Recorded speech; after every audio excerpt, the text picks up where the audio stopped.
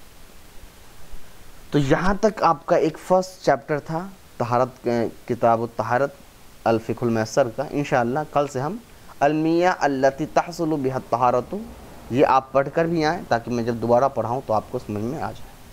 السلام علیکم ورحمۃ اللہ وبرکاتہ۔